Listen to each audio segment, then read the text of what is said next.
This is CBC Saturday News.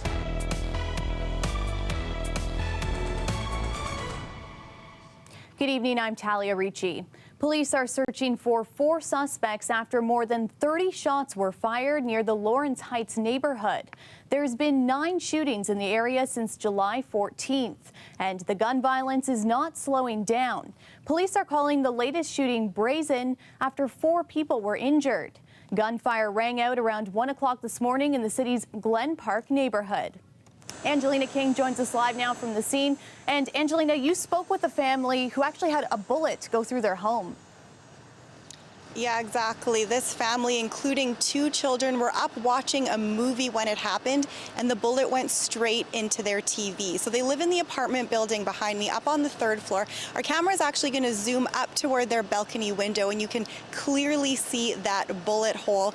Now, these shooters covered a lot of ground because not too far away, about a short block, there are multiple bullet holes as well as broken glass. And you can just imagine how terrifying this was for the family. They moved here from Afghanistan to escape violence and say they don't feel safe here either. I just heard so much shooting, boom, boom, boom, like this. His daughter started crying, so Wali Muhammad gave her a pacifier. Then I just heard the shooting. After that, boom, here, when I saw the TV, oh my God, I just very scared. a stray bullet went through their 3rd floor window across the room straight into the TV. Muhammad's wife ran into the room. He grabbed his kids and yelled at her to get down.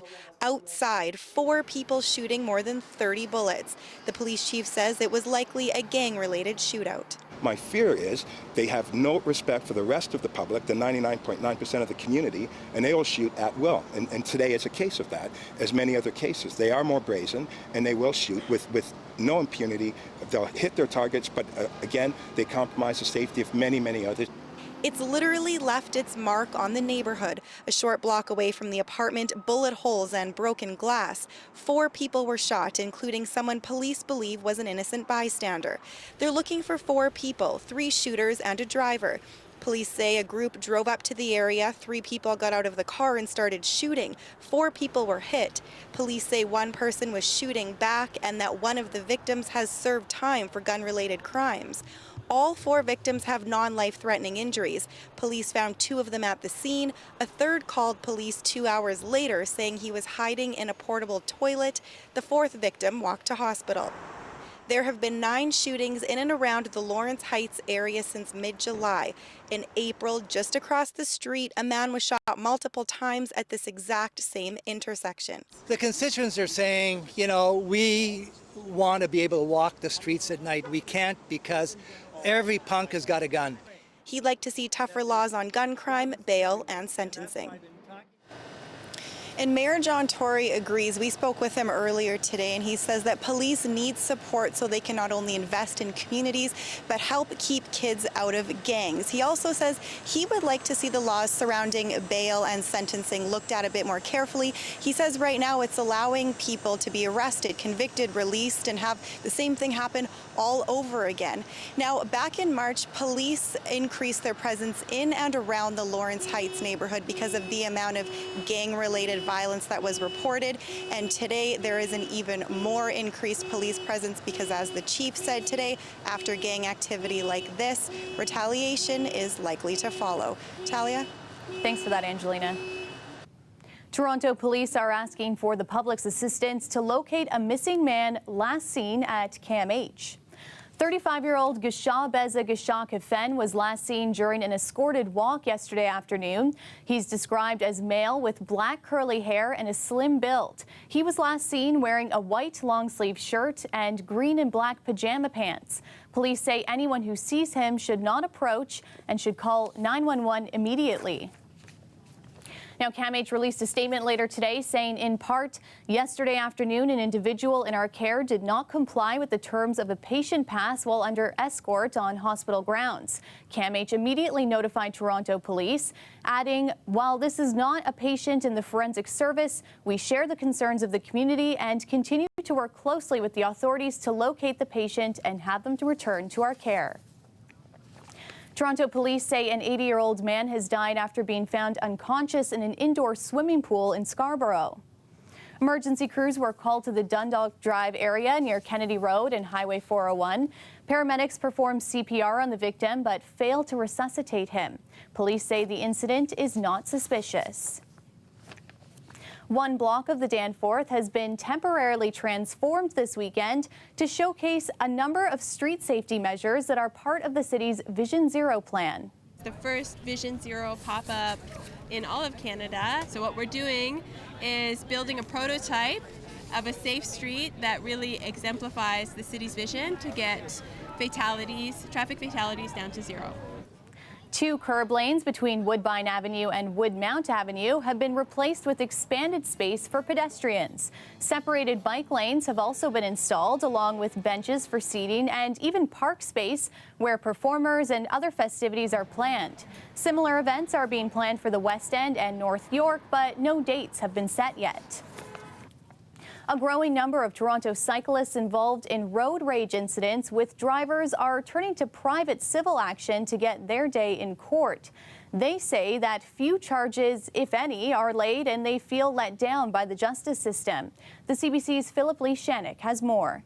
It was gridlock rush hour. He pulled in the bike lane and he just floored it to beat traffic, and then he tried to cut back into traffic. When this musician saw a car driving erratically on this part of Richmond Street last summer, he decided to speak up.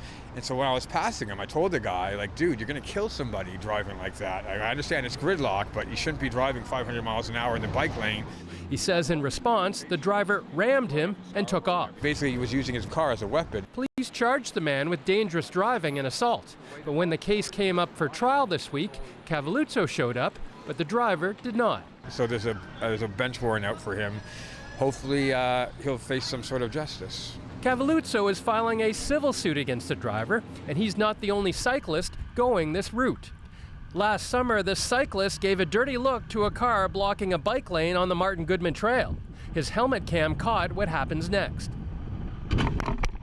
I just had a bad feeling when I saw him waiting there and he wasn't moving. And then I think at the last second, I just braced myself for the impact. Police charged the driver with failing to yield as well as leaving the scene of an accident. But the cyclist believes he should face more serious charges. To me, I felt like, the legal system let me down, the law let me down here. In this case, the cyclist didn't believe justice was done for what happened here. So he and a growing number of cyclists are taking matters into their own hands. This man, who calls himself the biking lawyer, is helping 4 cyclists bring multi-million-dollar lawsuits against alleged road raging drivers. He says civil cases can fill what he calls a gap in enforcement. Oftentimes, charges aren't laid or followed through with. Either they fall through the cracks, or our justice system, already overburdened, just doesn't have the resources to pursue these kind of claims. And while he tells his clients to assist the police and work with prosecutors, he says filing a civil suit is an option since the burden of proof is not as high as in criminal cases. And getting a big settlement can get drivers, or at least their insurance companies, to take notice. Philip Lee Shannock, CBC News, Toronto. We have an update now to a story we brought you yesterday. Police have arrested and charged a suspect after video appeared online showing a young man throwing a road sign off a QEW overpass in Oakville. The accused cannot be identified under the Youth Criminal Justice Act, but police have charged him with mischief under $5,000 and common nuisance. He has since been released pending his court date. Luckily, no one was injured from this incident. A special motorcycle ride for first responders rolled through the GTA today to raise funds and awareness. For years, the officers that are working here, we go out and we have to do the calls that we have to do, obviously, but you never get a chance to stay longer with the people that are impacted. This is our chance to get back, see them, make sure that they're doing well, follow up with them, and have good community relations. Hundreds of people hopped on their motorcycles for Ontario's 911 ride. Officers from Toronto, York Region, and the OPP participated in the escorted tour. The ride raises money for the families of fallen police officers, firefighters, and other first responders. It also raises funds for children who were victims of violent crimes and the Mikey Network, which helps provide defibrillators across the province. Marta Chilowich joins us now for a first look at the forecast. And I really feel in the last couple of days the arrival of fall, or at least it's sneaking up on us. Don't say the F word, Talia. It's coming, but it's not here yet. It does feel a little bit cooler. You can see the evening 18 degrees in Toronto, and then overnight it's going to feel like, well, it is going to be 14, but that's not abnormal. I mean, the normal is about 15 for this time of year, so it's just 1 degree cooler, so not much of a difference, although some people may disagree with me. The satellite radar for the past few hours, not much going on. And there's not much going to be happening either. Let me tell you about this high pressure area that's situated over Ontario, moving into Quebec and into the Atlantic. That's bringing some of those cooler, more comfortable conditions. So not a lot of humidity. It's going to feel exactly like what the temperature is. The seasonal temperature for Toronto is 24 for this time of year, but it is going to be a little bit cooler. And look at this, abundant sunshine and comfortable temperatures. Who could be mad at that? This evening, it's 18, as I mentioned, in Toronto, places in the north 19 degrees, Windsor 20, so definitely not too bad, but a little bit cooler. And then into the overnight hours, that's when things kind of get a bit cooler. Cottage country into the single-digit highs, Huntsville 14, Peterborough 13. Thanks for that, Marta. We'll check in a little later.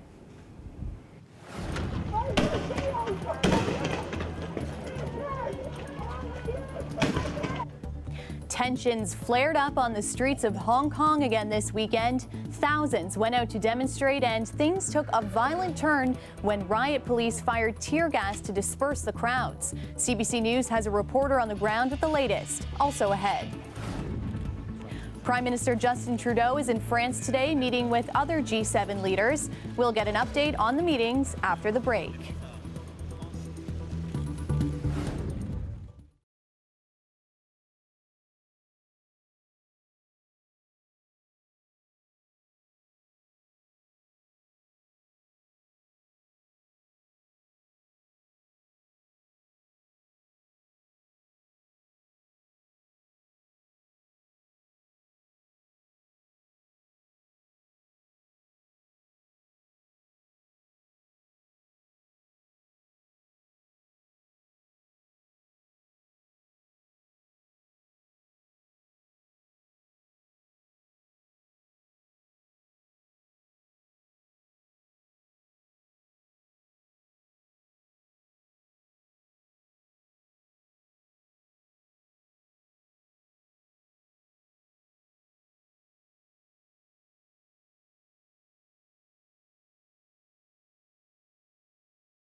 Prime Minister Justin Trudeau is in France for the G7 summit. World leaders have begun their meeting on the southwest coast of the country.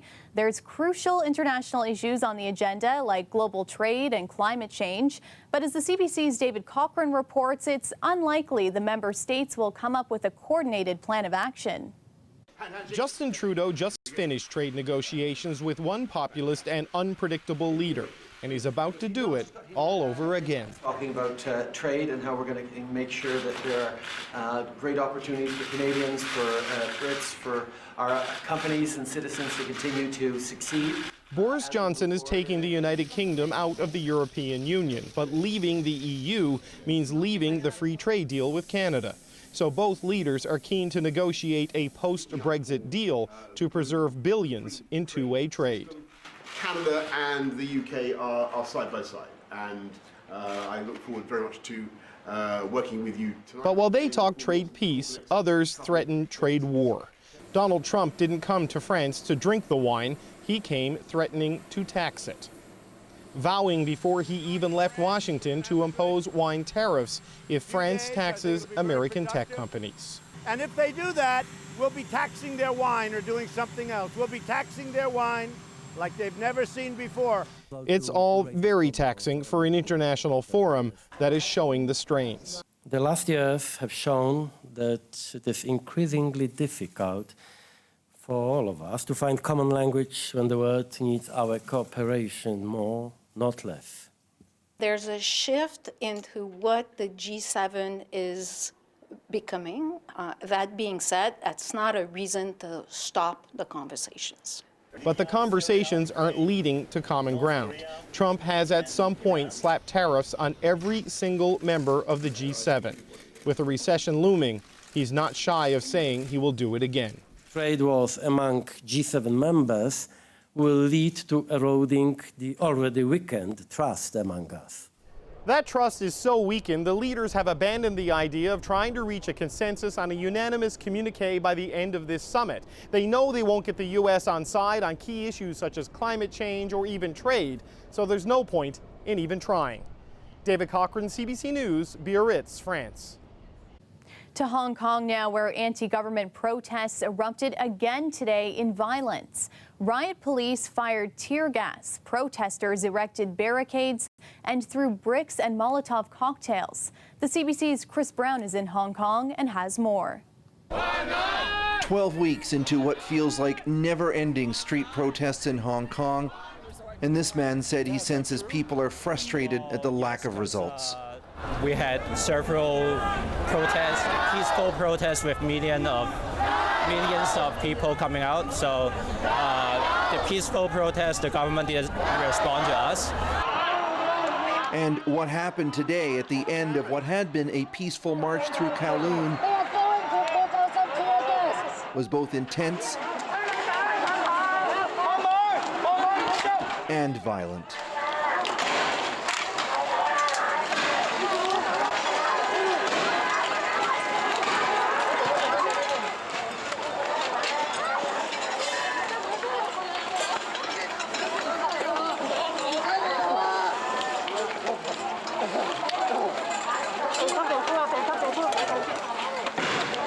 The police ran a series of flags that they post, a red flag, a blue flag, and then a black flag. And the black flag was the announcement that they were going to fire tear gas. And that is exactly what happened. Many, many rounds, more rounds of tear gas, certainly than I can count. I can tell you it burns on your face. It gets everywhere on your clothes, and we can see a lot of people certainly got it in their eyes, and that's why the ambulances are here now, and some people clearly did get hurt. We saw one protester who was badly hurt with gas in his eyes. Who knows which side did what first, but it's clear the protesters were unhappy with some new surveillance cameras that had been put up in the neighborhood. We do not want the CCTV, he said, and the face identification. Video camera of those. After that big 1 million plus peaceful rally last weekend, Hong Kong's leadership offered to engage with those who want change, but few on the other side saw the offer as sincere And now the city appears back in a disruptive cycle of clashes and violence. Chris Brown, CBC News, Hong Kong. Coming up after the break, thousands of fans of comic books, movies, and video games are taking over the Metro Toronto Convention Centre for Fan Expo. As cosplay characters take center stage, we meet someone behind the scenes who's making sure those costumes remain intact. Stay with us.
Welcome back. Fan Expo Canada is one of the biggest pop culture events in North America, and it's taking place this weekend right here in the city. Thousands of comic book fans, along with their sci-fi and horror fandom compatriots, descended on the Metro Toronto Convention Centre. CBC's Stephanie Skandaris was there. This happens every year, that one summer weekend where you're walking down the street or you're on the subway and you see somebody in an elaborate, colorful cosplay outfit. They're all coming here to Fan Expo. It's the largest convention of its kind in Canada, and it is full of memorabilia, souvenirs, celebrities, and of course, those incredible costumes that take commitment and time.